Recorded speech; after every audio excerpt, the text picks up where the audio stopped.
Hello?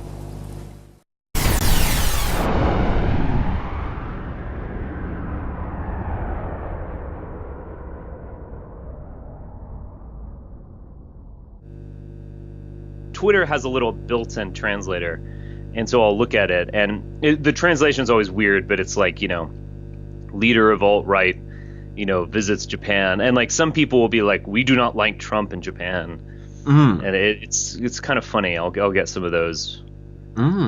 I can see why they don't like Trump. I think a mainstream conservative probably does not like Trump because he's, potentially at least bad for their exports and would conceivably remove the military base or something. It's interesting, in Europe, the attitude to Trump it's not a practical fear like that. It's just, he's awful. Yeah. And this, I think, is perhaps indicative of the sense of comfort that Europeans have, that they don't even think of something like that. They just think, well, he's just awful.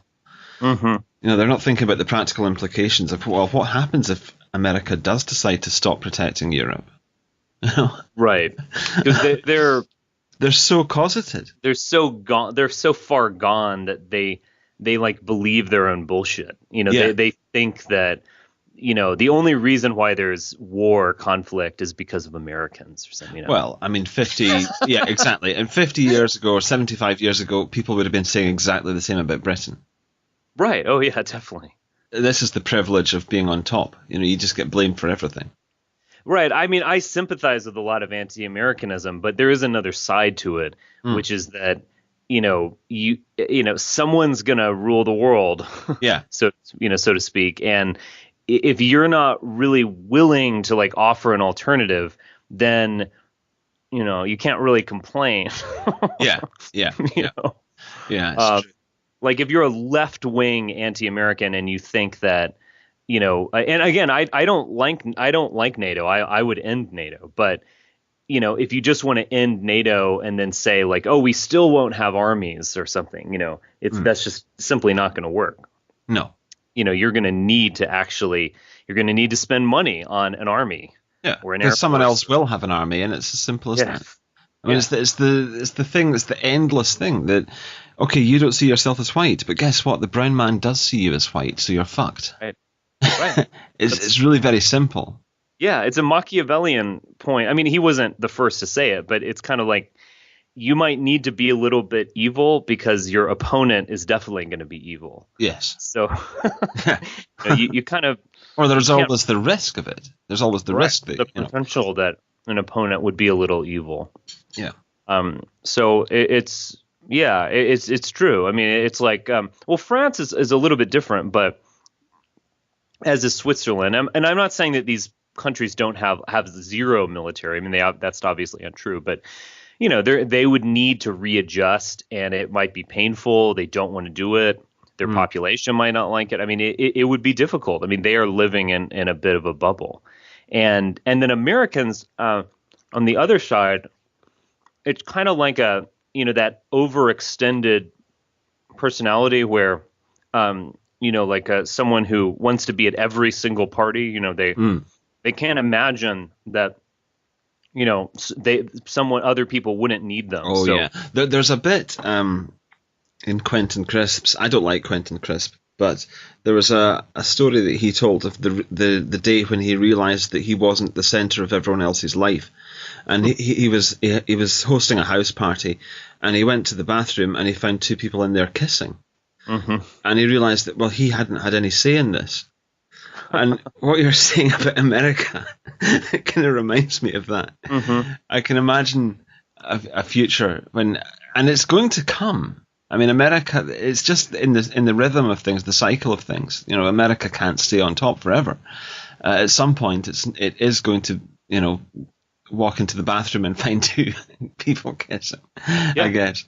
And it will be very strange, I think, especially for normal Americans who have some national pride.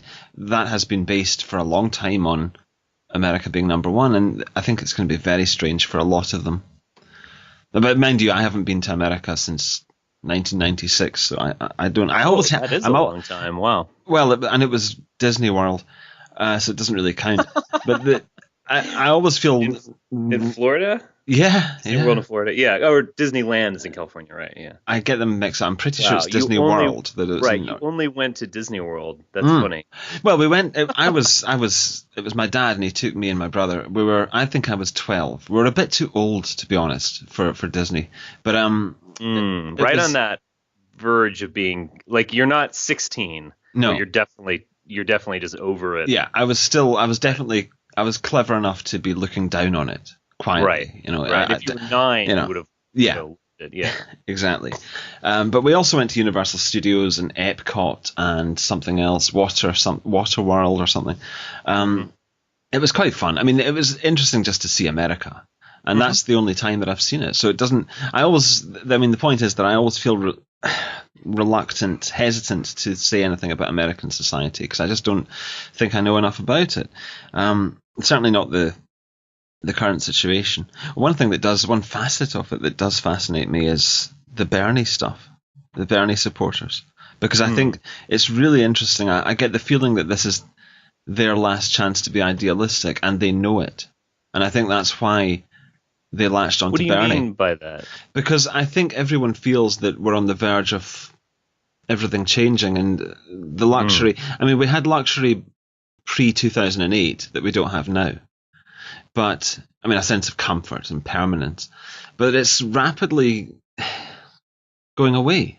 I think the certainties, I mean, also, not just, another reason I think it's their last chance to be idealistic is that the millennials are heading towards their 30s, or they're in their 30s now. And you can't be that idealistic anymore when you're not in your 20s or teens. And so I think for these reasons, I think they it's just a suspicion on my part that I think the left everywhere is realizing that their platitudes are coming to an end because it's just not working.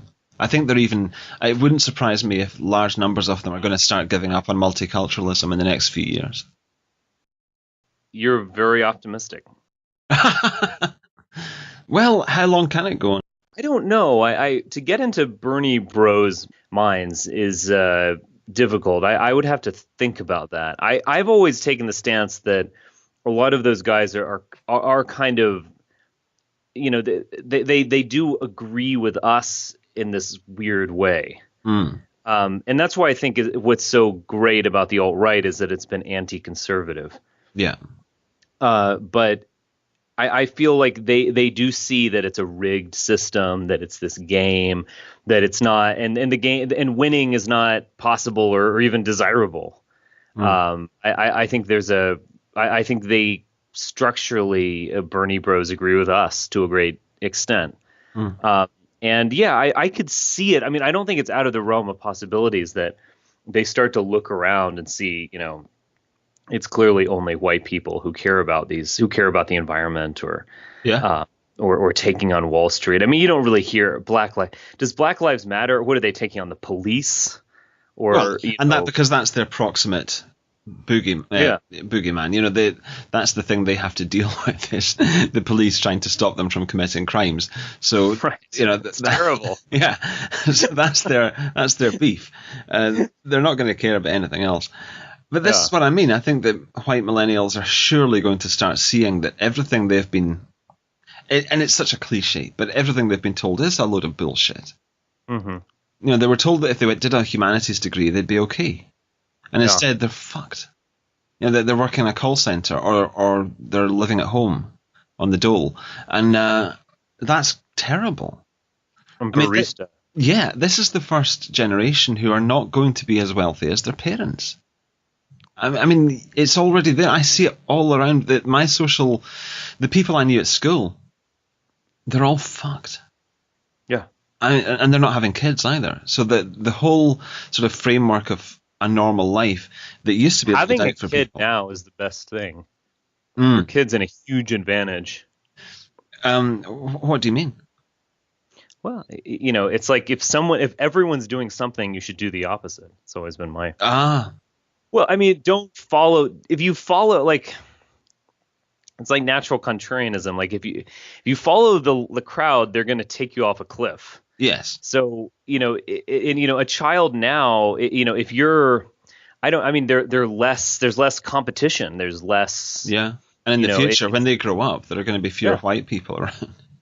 Well, yeah. I mean, it's like if you actually have the kids now, they're going to be competed. They're going to have, it's going to be easier. Yeah. Look, things have gotten more difficult. I mean, even, I don't know, when I look back growing up in the 90s, I mean, even like getting into a good college is so much more difficult now. I mean, it's Oh. like you're competing against the world, and I Mhm. was competing against the world to a degree, maybe like 10%, but they're competing against the world at like 90%. Like it's just it is so much more difficult. Yeah. And yeah, and in terms of like, I think the whole collapse was even coming with my generation, like Gen X. I was born in 1978, so Mm. I can't be a millennial really, but I remember the whole vibe of Gen X was, what do we do with these people? We don't understand them. They don't want what their parents want. Like it was the same things that you heard about millennials, you heard about Gen X. And I think a lot of that was that just declining expectations. You could see that in the late 90s. I remember, because I was in college during the dot-com bubble, and there was a lot of just total insanity. Like, I should write a blog. I don't even know how to fit this into a blog post, um, because it's impressionistic. But I remember in like 1999 being on campus, and so I was like a sophomore or something, Mm. and second year. And for all the fourth years, they were being recruited so hard. And this is UVA. This is not Harvard. Mm. Stanford would be probably more intense. But you're at UVA, like these University of Virginia, these seniors were being recruited so hard. Like Goldman Sachs would come and they would be like throwing around frisbees, and like all these startup companies would come and they'd like give you gifts like keychains or like bobbleheads with. I mean, it was just like they had all these kids who were 22 who had no experience, had proven nothing, Mm.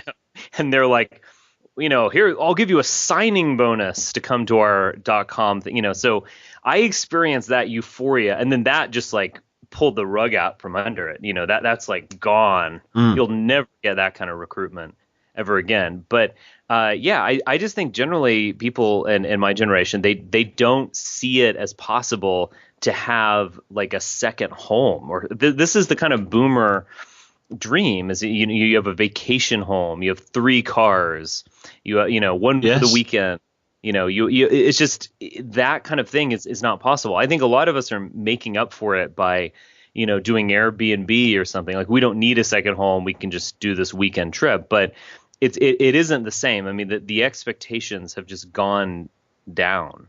Oh, it's. I did a talk with an Australian friend of mine called Equal Expectations, and it was about this. That it's all of the frameworks have just gone, and we do have these other things, these, like as you say, Airbnb and all that, but they're distractions. For most people, I mean, this is also leads into subculture. Something like Airbnb. 30, 40 years ago, that would have been a subculture. It wouldn't have been mainstream. In fact, a lot of the things that are now everywhere would have been subculture. They would have been just for weirdos and fringe people. And now everyone, I mean, even something like, well, sexual practices. And I could enumerate them, but weird things like, I don't know, swinging, anal, all these sorts of things would have been, and were, fringe. Now everyone's doing them. And so this leads into a sort of... Oh, really? Everyone's doing them? I guess I'm kind of missing out on that. I feel... It's everywhere. I mean, I was talking to a girl the other day who's at university in Germany, and her flatmates, one of them has had 4 guys in a week. I mean, Wow. That kind of thing is just amazing. That was basically a prostitute. Yeah. 50, 60 years ago. Oh yeah, The only person who would have had such an experience was a prostitute. yeah. And another thing would be tattoos. That's Well, now very people mainstream. on Earth have a tattoo. Have you? Someone told me this. The majority of humans now are tattooed. I feel old, and I'm still under 30. I mean, I'm 38. I don't feel that old. I feel fairly young, and Mm. I'm just starting out in so many ways. But yeah, I can remember when a tattoo was just something that was very, it was either you're a sailor or a military person, Yeah. which is a totally different, situation. Or you were like some kind of weird alt slut, Yeah. thing, like, Yeah. or a Goth, hard rocker or yeah, something. yeah, exactly. You'd been definitely ensconced in some subculture or other. Yeah. But now you even see it on like kind of older people. Like when you go to the gym, mm, going into the a locker room or something, some guy will just be taking off his shirt and he'll have just some weird thing on his back shoulder, and you're like, yeah. why? I'm like, why in the hell did you get that? Like, It just doesn't. It's perverse for an older shit. person to do that. It's just Yeah. weird. It Wasn't even cool when you were 25. Like you look like a fucking idiot. yeah. Why would you pay someone to do that? And this a guy probably is like a dentist or a pharmacist by day, and he's got this like stupid thing. I mean, I have zero tattoos. I don't want one. No, But I'm now unusual. I mean, like it's almost like I'm, the fact that I don't have a tattoo is almost like a statement in itself. yeah. It's like something you have to explain and justify. But Let me explain. Here's how it happened. But I mean, this is something I see. I think it's almost universal. And another one would be Doctor Who fandom or science fiction, Comic Con, cosplay. These things are extremely widespread. Whereas, again, 20 years ago, it would have been a tiny thing, tiny fringe. And I think that is a fascinating thing. Like San Diego Comic Con, that's like tens of thousands of people, yeah, millions watching on YouTube, and yet it's this bizarre, like, comic books. I mean, yeah. But I think also it's because of the internet, we're able to like meet up with people, and you're able to get into depth with your fandom. You can obsessive. You can start obsess about it, read fan theories, film theories, slash fiction. Yeah, exactly. And so you can just kind of like keep going deeper. And the same with video games. We haven't even mentioned video games. That again, that right. used to be something for like teenage nerds. Now it's guys in their 30s, 20s, Yes. 40s even. And people are watching them on YouTube. They're watching people play video games. I feel old. Yeah. Oh, tell me about it. I mentioned this. Have you ever tried Snapchat? No. Okay. I tried Snapchat for 10 minutes and I erased it off my phone. I was just like, get this off. Like what's it like? I can't even explain what it is. I mean, it originated as I think if it didn't originate for sexting, it kind of originated for sexting. So it originated as a self-destructing message. And so I understand that, and whatever. I've never sexted anyone again, but I understand people would want to do that. I don't care, whatever. But it's now that whole idea of like the vanishing, something vanishes in, immediately or in 24 hours. And it's just this impermanence, this just like, it's like this, I mean, Twitter is a lot like that, but at the same time, like the reason why I like Twitter is because it is like my mini blog, I kind of just get my thoughts out about things, half formed, half baked, kind of thoughts. And so people can look back and be like, oh, he said this the time Trump said that. Yeah. Blah, blah, blah. But Snapchat is like beyond that. It's just completely this like ephemeral. You're living in the moment, and they even have like news. And I remember looking at news, and it was like a Vice column about how to hack your brain so you can have more meaningless hookups. Like that was literally the language, like how to not fall in love with someone that you have random. Like literally, this is what it's just. I felt I felt like the old person listening to rock and roll, like but it was just awful. And you do all this just weird stuff, like you photo yourself and then you like give yourself a dog face, and it's just oh my God, it's just awful. Like there is nothing good about it. I deleted it. I was just like, gah. This sounds extremely degenerate. It really is. And you could say Twitter's. I mean, I've even thought about this myself. I almost hate that I'm on Twitter because I feel like I'm reading less. Like I'm reading less books. I'm reading less good pieces online, and I'm just kind of like everything's being fragmented in my mind. Oh God, I mean nowadays people. Yeah, I'm in this situation where nowadays a huge number of people are contacting me. And it's just a maelstrom. I had to answer some. Yeah, it's someone's got to fix this. But the other thing is, I'll get contacted on Skype, and then I'll like go look at my email, and then I'll be like, "Oh, was that a Twitter DM?" Like I don't know how they contacted me. Anyway, so I feel like Twitter has like affected me for the worse to a degree.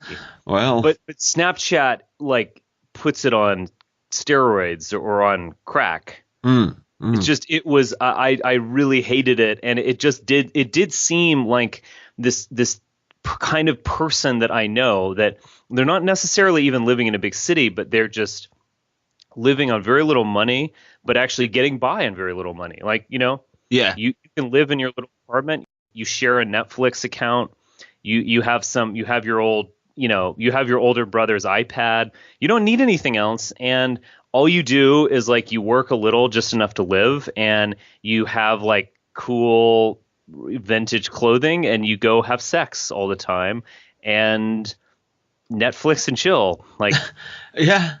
Well, that seems to be the way it's going. And my point about subculture and how that basically I think the mainstream is dissolving. Oh, there's no mainstream. Yeah. There's also the factor that it used to be that if you were in a subculture, it was kind of your responsibility to handle it okay, not take it too far, not get carried away, not get lost in it. And I think that now you've got normies taking on these things, and there's no restraint because they don't. That sort of unspoken contract isn't there, so they do just get lost in it. I remember I thought a real telling moment. That someone might find this silly, but I think it was 2013, and it was an Apple event where they announced an iPhone of some sort. Maybe it was, I think it was, who knows, 2013 or 2014. And they basically gave away a U2 album. And so he was like, it was almost like an Oprah moment, hey, congratulations, everyone, you've got a free U2 album. And we're like automatically putting it into your in your iTunes library. And I think that in itself bothered people a little bit, but I don't think that was a real problem. I think the problem is that like in 1984, if you had given everyone a U2 album, literally almost all of America would be like, oh yeah, that's awesome, we love it. But now we don't know each other. Like no one, everyone's like, what is you like? What? That was something my parents listened to. Or, I don't get that. That's stupid. Like I went, I'm listening to this like hardcore techno dance dubstep or whatever. Or someone else is like, oh, I listen to only world music, or I like they're that, for better and for worse, like the three networks, the major record labels, like all of this is being profoundly fragmented. And so we get like deep into things, you get into fandom, and I'm guilty of this as well. Like I'm sure, you are too, but you get into like fandom and fan theories, and it keeps going. And so it gets very deep, but then there's no like broad culture that brings us together. Like speaking as an American, I would say the NFL to a degree, and maybe comic book movies, but I think that is even waning. But there's and maybe the election. That's also something that everyone can talk about, like, Hillary Clinton. But that's it. Well, if I were to think about British equivalents, they're just really, I mean, there are popular TV shows like the Great British Bake Off, which people seem to, I've never watched it, but people seem to like it. But apart from that, I really think that for the young, the internet is just taking over. Like, this is part of it. The fact that everything is international because of the internet. Like, you'll chat on Facebook with some guy from Iran and some guy from God knows where, and it really doesn't matter. And this is the kind of thing that I have no idea how we're going to come to terms with this, because we can't stop it. I don't know what's good. No, you can't stop it. I don't know what's going to happen. I mean, it's an amazing thing. It's like the fact that we know each other. We wouldn't have known each other 25 years ago, and maybe even 10 years ago. This stuff wasn't developed to the degree to which it is now. So, you can say this is a great thing. Yeah. It's just. It is what it is, and I agree. You can't, like, communications technology have reached a point you can't, you can't really just fight it. But again, I don't know. Right, I don't know where this is leading in terms of consciousness. I think what I was about to say is Benedict Anderson, who wrote a famous book on nationalism, which is kind of an introductory volume. It's a left-wing book, but I would actually recommend people at our side reading it, because it's kind of get your wheels turning. But he was saying, like, the newspaper created nationalism, and what he meant by that was that everyone was sitting down on every morning and reading the same thing. So there was a concept of the news, and this was both democratic but also nationalist. You were reading the same language, you all had the same thing to talk about or discuss or argue about. And so there is this nation building aspect to something like a newspaper. And definitely, I mean, if you think about American history, like the big three networks, when Walter Cronkite came on and he changed his opinion on the Vietnam War. That was that in 60s? Was that still during LBJ or 60? I can't remember exactly. Later, mid to late 60s. It might have been 68. Or it might have been 66. I'll go look it up. The fact is, when you actually listen to what he said, it's highly reasonable, not at all incendiary, but just the fact that he kind of like became critical, just it said shockwaves, and everyone changed their mind. The floodgates were open. Is there anything now that can, like, is there any one thing now that can do that? Maybe Trump. I mean, Trump as a reality star maybe was able to, like, harness all this energy in a way that others couldn't.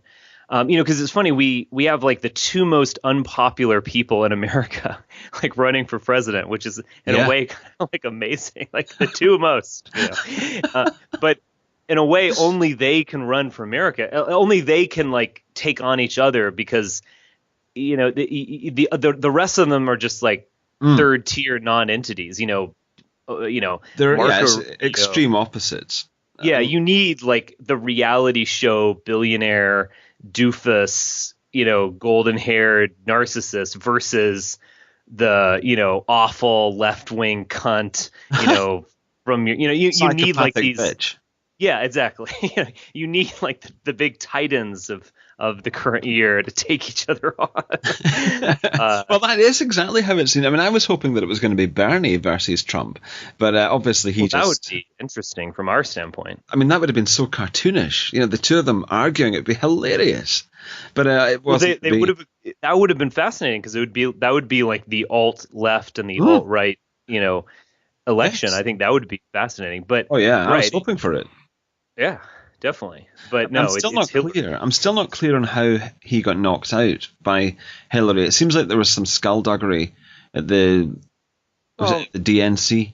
I don't know. There was and there wasn't. I mean, Hillary is, like, deeply connected. I mean, she's so deeply connected with these people. And she has pull with them, and with some of them, she might know, secrets. Oh yeah. The kind of thing, like, they visited a prostitute, they did this, or they're gay, they did this or that. Wouldn't surprise me at all. It's a kind of House of Cards like thing. But I mean, at the end of the day, her delegate count, overwhelmed Bernie's. Mm. But so it wasn't like she took it from Bernie. But nevertheless, clearly she had she was the insider's insider. Like she was so far up the ass of the Democratic Party, you can't even imagine. She was the embodiment of the establishment. I mean, Yeah. this is why it was laughable when she said that she wasn't establishment because she was a woman. I don't know if anyone fell for that, but it was just nonsense. I mean, she couldn't be more establishment. And of course, No. that's kind of significant in itself because the views that she espouses would have been outrageous 10 years ago. I mean, gay marriage would have been outrageous 10 years ago, and Yes. and trans stuff and all that. But now, But remember, she's not left wing, and I'm not saying this to defend Hillary Clinton. Believe me, I hate her more than anyone. But she's not left wing. She's basically she's probably a lot like David Cameron or something. yeah. I mean, I see her very much like liberal. Yeah, she's very much like one of the EU politicians, where she's a globalist who's into social democracy because she can control it. They know how to control Right. it. And it moves slowly. So, in 2000, and as well as Barack Obama to a degree, but Barack Obama has a different starting point. But Yeah. she basically she'll ultimately accept something. So, she would. You can find stuff from the 90s. Like the Clintons were actually not terrible on immigration in the 90s. They definitely did not support the gay stuff until recently. I mean, Bill Clinton did Don't Ask, Don't Tell, Yeah. which is itself a kind of compromise. She only accepted gay marriage when, 2011 or Whereas it's now 12 maybe. it's now inconceivable that she would have any other Right. point of view. Yeah, but she just slowly moved, and once the polling reached 51.5%, she's like, okay, now she's not left wing. She is No, none of she them is are. a corporate liberal. Yes. None of them are in any sense. I mean, this is why, but neither is Trump right wing. He's a mixture as well, isn't he? And I think this is how you end up arriving, or I end up arriving at the conclusion that it really doesn't matter anymore. The axis that matters is globalism versus nationalism, which is what he's said. And I think it sounds too simple to be true. It sounds like banal, but I think it is increasingly the truth. And as I But say, even the nationalism is kind of complicated because course as it you're is. saying, as you're saying, we're talking right now in this weird way. I've seen images of Poland of them wearing Trump shirts, and when Hillary Clinton visited Serbia, they were wearing Trump or someone visited, maybe it was Bill Clinton visited Serbia, Serbs wearing Trump shirts. So there's weirdly kind of like an element of globalism even to the nationalism because we are so connected. Yeah. I mean, I wish there were more of it in Western Europe. Maybe Brexit was part of that, but it's still moving very slowly. I think the Austrian election that might be interesting. Germany, Merkel seems to be getting voted out now. So yeah, it is. I think it is happening. The main one's going to be France, of course, with the Front National. But yeah, I also feel like Western Europe has a chance to flip. I mean, you could say that Western Europe is much more cucked than Americans, just on guns, basic opinions, guns. Again, I'm not a gun nut myself, but if someone, there's just some basic sense where it's like you don't take away people's guns. Even if you put aside self-defense, even the hunting aspect is traditionalist, right. Fox hunting in the UK, that, to be against fox hunting is a really cucked position. And I'm not saying that I would ever go fox hunting. It's just, you know what I mean? Just to oppose that is symbolically cucked. To oppose hunting is symbolically cucked. If you hunt, you're part of something traditional. Well, that and was if you why wanna, the Labour Party banned fox hunting, because it was symbolic of aristocracy, which hunting in America is different because it's more associated with middle and lower classes. But nevertheless, in either case, it's traditionalist.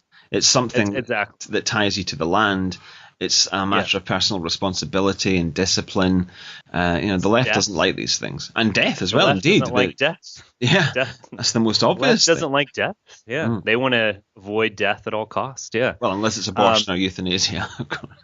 right. That's true. That's not really death. Never mind. That's something else. But what I was saying about Western Europe is that, like, despite how cucked it is, I feel like it could flip, like in a way that America couldn't, because I mean Trump is battling demographics. I mean, Peter Brimelow did an article in the 90s where he said 2008 might, if demographics persist and if Republicans continue to get the more or less the same percentage of the white vote, if this trend persists, then 2008 will be the last time they will be able to win an election. So and remember, Romney got 60% of the white vote. Yeah, if it had been this right. Is so if we were living in 1965, Romney would have been remembered as like a runaway victory, landslide. Well, apparently, if the demographics had been as they were 10 years earlier, he would have won comfortably. Oh, sure. Oh, even 10 years earlier. Right. Yeah. So Donald Trump is facing this humongous change. But Western Europe, they've had this like accelerated change. Like you've had, millions of invaders, Muslim invaders. And I'm not really talking about Britain because it's slightly different, but like, let's just say Germany, like they've had Turks to do a guest workers program from the 50s and 60s for a long time. And it's full of them as well. It is. But nevertheless, you've had this just like shock come in, and it seems like it's more likely where you could like have a flip in the government and you'd have all these white people voting for it. Whereas in the United States, I mean, it's going to be very, very difficult for Trump to win. I believe the polls. I'm sorry. I mean, this is an implied criticism of certain alt-right people. The polls are not wrong. I'm sorry. Like this is not some big game that the elite is playing. It's the polls are real, and it's going to be very difficult for Trump to win. He does have apparently there was a poll released today where he's 1 point ahead of her. Oh, I'm not saying he can't. I'm just saying that. Oh, I know it's the stakes are high, and very difficult. But in Western Europe, like if all these whites get activated in Germany, they could easily vote in a new type of leader. It would not, Trump, it might be impossible for Trump. Like there are too many non-whites and cucks. Yeah. Just too many. Just it is pure demographics. But in Germany, you could say, oh, they're all cucked or something, but I don't really believe that. I think I don't think all humans can be cucked. It's just they could still, white people make, I mean, in Germany, white people, I'm assuming, make up at least 90% of the vote. I don't know. But it must be about that, yeah. Much higher. Yeah. What interests me is this question of whether Americans have that tie to the American land that the Europeans have of their ancestral countries. I don't know what you would say about that. I mean, this worries me because I can see Americans thinking, well, we did conquer this place by force. It's not really ours. I mean, even whether it is or not, it doesn't matter. It's a matter of the emotions and the perceptions. I mean, I think it is ours, whites. I think it does belong to us. It's just, that's just how these things were done in the past, and it's over with and it's done. It's. I mean, we can be merciful to them and generous and whatever, but it is ultimately ours, and there should be no dilemma about that. But unfortunately, after being undermined for so long, I think that, the impression I get is that Americans don't always have this deep connection. Like I mean, you can go to places, certainly on the East Coast, and so sometimes on the West Coast. Even there are places around San Francisco that seem very old. It's like, oh, you can you can see the early 20th century or maybe the 19th century. If you watch Vertigo, you should go. Everyone should go watch Vertigo. It's a brilliant film by Hitchcock. But he goes into that. But definitely in the East Coast, like even where I went to college, like Charlottesville, Virginia, there's a sense of the 18th century even, and certainly the 19th century. New York City, there's Times Square, which is should be annihilated with a massive weapon of some kind. But nonetheless, you can go down to places and you can see there's an older Manhattan, this Dutch or at the very least like 20th century New York, even mid-century New York, like Central Park. There's like a connection to something. When I was in Arizona recently, I mean, no offense to Arizona, I mean, I don't know if any building I saw was made after 1980. Right. It's just a bunch of strip malls and a bunch of malls. Really? From that period? Yes.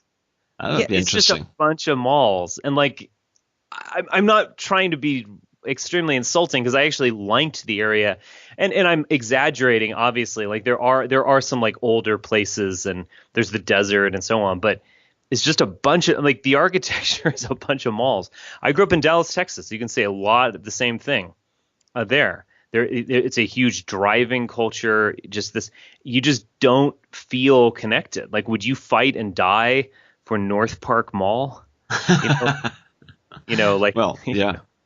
That is, no. Well, yeah, of course. Some would. If someone does want to fight and die for North Park Mall, then I'm worried about that person is an insane libertarian lunatic or something. Well, there might be some of them on YouTube. Reason magazine, fight and die for shopping. No, I mean shopping malls surely do, and especially strip malls. They're just the worst. I think the strip malls for me are just the worst part of modernity because they're utterly soulless. I mean, there is nothing but commerce in the most sort of no community. Do you notice when you go to a strip mall, at least in America, that what is the center of the strip mall? That's the car park. The parking lot, right? The parking lot. Yeah. Yeah, the car. I guess that's what you say in Britain. Yeah, it is the car. A bunch of cars, with a ring of stores. So you drive in, you as an individual go to a store, buy something, get back in your car, drive fuck off.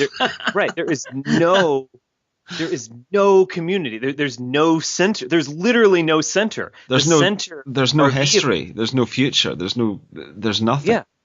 Yeah. It's a big hole. The fact that we designed it like that was like an unconscious expression of our sense of the nihilism of the modern age. Yes. We designed a donut in which you drive into the hole, shop, and then exit the hole. It sounds sexual or terrible or something, but you get what I'm saying? Yeah. It's just there's a hole at the center of it, and it's inherently depressing. Yeah. I mean, we call them retail estates here, or retail parks. It means the same thing. Mm-hmm. And for many years, they built one near me, and oh god, it's just so difficult to. You drive past it, and it's just like, there's where there is no soul. There's where everything is dead. It's just nothingness. Yeah. And that is what. Well, I suppose you could say that's the product of the 20th century. One of them, at least. It's definitely something that the 20th century left us with. There's this fucking emblem of emptiness. Also, the American century left us with that. It just. Yes. The American. Because I wouldn't associate this with the first half of the 20th century. I mean, the first half of the 20th century had its horrors, of course, but I think the American century, post 45, the post 45 world. Some people criticize, and they might want to say post 44 world because that is the Bretton Woods Accords that established the new world order effectively. Yeah. But anyway, the American century, post 1945. That is what America has left the world with. We had this opportunity of immense power. I mean, as Spider-Man says, with great power comes great responsibility. when you are that powerful, it is really on you to do something with it. Yeah. And what, like, at the end of the day, and I'm not saying that like the American century has been totally bad, or that I'm not even saying that like even like aspects of the American culture there isn't something redeemable there. But if you just look at it on the whole, like America, it failed. It did not leave the world with something good. It left the world with this big hole. Yeah. Yeah, that's a very big statement. I think, again, yeah, it's the most anti-American statement ever made. I don't want to agree with it because I haven't been to America since 1996, so I feel reluctant to agree too heartily with it. I mean, I always think it's possible that I'm missing something here. It's possible that I'm being too simplistic. America's not all bad. Like, I live here. It's not a living hell. I mean, trust me. No. And shrill left-wing anti-Americans who depict America as a living hell are wrong. Like, everyone's just dying in the street because we don't have socialized medicine, or, people are just gunning, rednecks are just gunning each other down, left and right, or everyone is just living on an IV drip and watching television. It's just, look, it's not that bad. I mean, I would not, but and everyone's cheering on every single war. No, that's actually false. Clearly the American public is not pro-war anymore. No. You can say that's a good thing, I think. Whatever the cause of that is, could be debated. But so it's not as bad as like shrill left-wing activists would tell you. But so there are some redeemable things, whatever. But at the end of the day, like, what did it leave the world? It's just it left the world a big nothing. It did not. No one is going to sing the praises of the American Empire 1,000 years from now. They're not going to look back like we look back on Rome, and I'm sure there are lots of people who hated Rome, who were outsiders or not in the hierarchy. But when I and most people, you look back on it, oh wow, look at that. Even the Colosseum, which was like an emblem of decadence, it was a bread and circuses kind of thing. Even that you look back on, it's like, oh my God, the majesty, no one is going to do that for America. Well, I don't know. No one is going to do that for America. Do you feel that the American thing is drawing to a close, like the whole project? I do. I think I think it's peaked, and we're seeing its unraveling. I think Donald Trump is actually a kind of unraveling of it, because there are all these ironies about Make America Great Again. And one of the ironies of it is that America is not great. I mean, that's what he's saying. Yes. But when he says make it again, but also remember in a lot of, Trump's speeches and so on, he's very ambiguous because he doesn't always talk in specifics. You get the, so important, big problems out there, you get all that kind of stuff, but you don't always get specific policy proposals. But what is he saying? He's saying globalism is not working anymore. Like, we're going to have, like, we might have to have more of an autarkic economy. He's saying that we can't afford NATO. We can't afford to defend Japan. We can't afford to defend Korea. We've got to pull back. And so it's really, Make America Great Again is not about making America great again. It really is about a gradual managed reduction of American empire. And so I think actually the neocons are right when they notice this aspect of Trump, is that it's about American decline. And so, yeah, I think it's slowly declining. I think it had to, nothing lasts forever. It has to, I would say also the American empire probably peaked, what would you say, like the mid 60s? Yes. Because that was a time no one was really, I mean, there was the Soviet Union, obviously, but no one was, but by the mid 60s, there was a bit of a thaw. You were past the late 50s and that age of nuclear destruction and the Manchurian Candidate and all that. Like you were kind of in this we can get along kind of thing. If you look at the films of the day, they were not hyper anti-communist. So America, no one could challenge America. It was number one in everything. The moon landing almost happened a bit too late, really. Right. To fit into the timeline, because I think by that time, well, my God, I mean, the hippie movement was in full flow. Yeah. I mean, Nixon was president, who was a very ambiguous figure. Yes, indeed. But the whole counterculture was in full throttle by that point. And so it's kind of, it's this like last gasp of, well, the 1950s America, the sort of dreaming about the future. Yeah. And then a very rapid decline. A very slow decline, I would say, because it's like well, the 70s wasn't like the 60s. Well, right. The 70s was I agree. It was rapid. And then you kind of did have this 80s was almost like a revival of the 60s in many different ways. And high, stock market going up and so on. And you could even look at the 90s euphoria. We haven't had another one of that. We had a housing bubble boom in the mid 2000s that everyone looks back upon with extreme embarrassment. And no one wants to let's go back to 2005. Oh. No one wants, but you might say, let's go back to 1984. Yeah. And that's an interesting thing. That is a sort of example of what we're talking about. The fact that Americans today are not proud of America 10 years ago or 20 years ago. They're embarrassed by it. They're embarrassed by the Iraq War. They're embarrassed by the global financial crisis. They're embarrassed by the bank bailouts. They're embarrassed that Obama hasn't been left-wing enough or liberal enough, and they'll be embarrassed that Trump isn't right-wing enough if he gets in. There's no more nostalgia. No, and also deeper nostalgia for like the 50s. That's just completely passé now. I mean, you can't believe in the 50s if you're pro-gay marriage. Or and I know that may be a bit black and white, but the point is that the strictures of today obstruct any love for yesteryear because they're so demanding.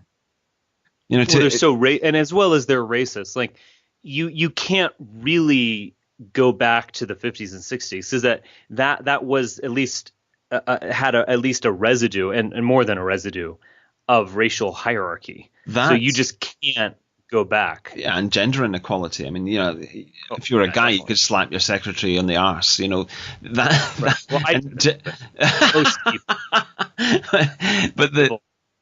you're obviously this would be, that would be horrifying to the 20-year-olds. Yeah, and today, if you were to, that kind of culture would just seem incredible and dreadful. No, I'm joking. I know. If you slapped your secretary, I don't. If you did that even at a small corporation or a small business, you're gonna go to jail. Yeah, yeah. Even though it's basically a harmless. There's nothing really wrong with it. I mean, give me a break. But it's just what it represents. I mean, it's the symbolism of it.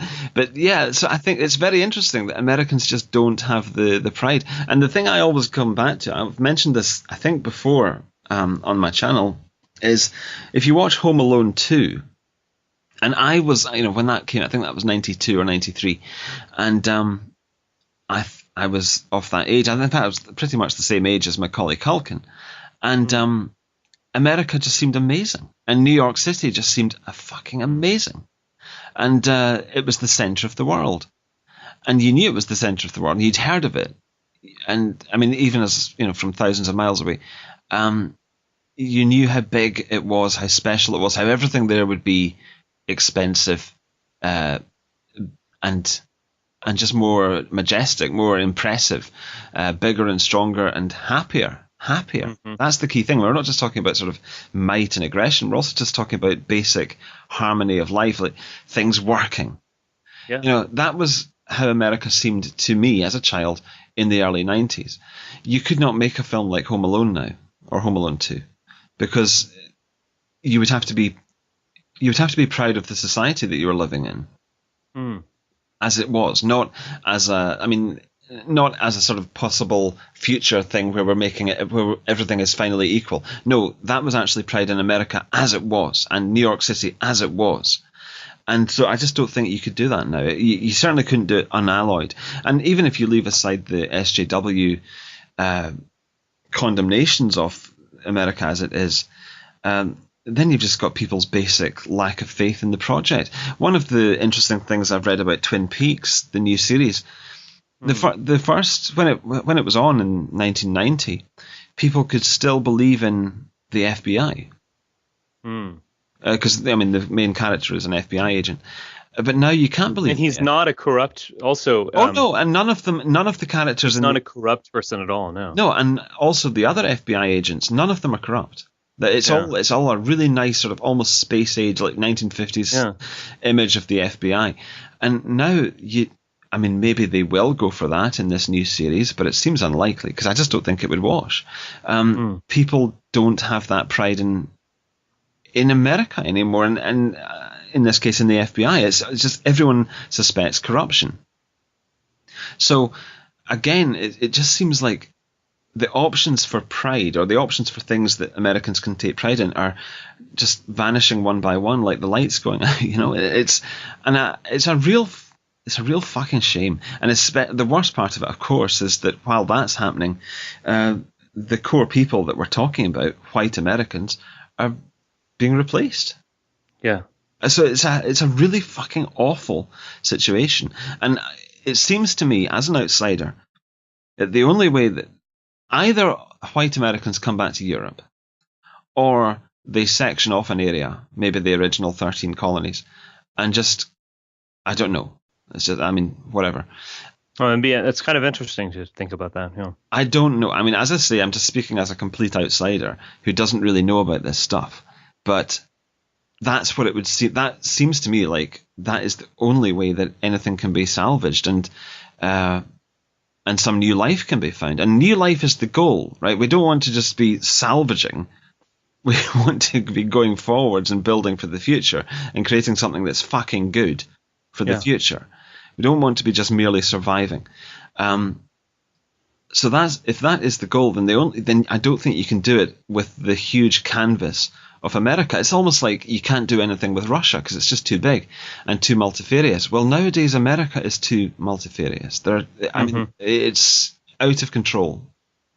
And I think the only way white Americans will remain white Americans and in charge of something is if they, Trump said this. He said this in the immigration speech. He goes, "I think this might be our last chance," and I agree. Well, but you also said it. The last chance for white America. Yeah, I mean, like it's not the last chance for the alt-right or last chance for us or so on, but it is kind of the last chance for white America. Yeah, I don't know if there's. I don't think even 4 years. Like 4 years is a lot of time in terms of demographics. I mean, these elections are about swing voters in swing states. I mean, it's about percentage points, and a lot of white people are going to die in 4 years, and a lot of brown, black, and yellow, and whatever people are going to be born in the next 4 years. So I don't know if this is really I don't know if a Trump-like thing is possible. It's just this really is kind of it. And I think if Trump loses, I think the alt-right, we really have to be like ethno-state all the way, because there's no, like, I would definitely push people towards this. Like, I think the Trump phenomenon is amazing. I think it's good if Trump wins, so on. But, don't tell me that we're going to do it next time. No, because there won't be a next time. Yeah, it's just this is not possible. And I don't know what's going to happen in terms of the in terms of the Republican Party and how they're going to handle this and things like that. But I don't. They're going to definitely try to make a reset. I don't think that's possible. But they might not even do a reset. It might not be a reset. Actually, it might be this just total purge of they can't purge us because we're not a part of the conservative movement or the GOP. But they try to do a total rewrite, reboot, and they're like, this is a totally new party now. This is a vaguely Christian, pro-free markets, multiracial, multicultural party. Mm-hmm. They just say, like, this Trump failed. This is what we're doing now. So I don't. We'll see what's going to happen.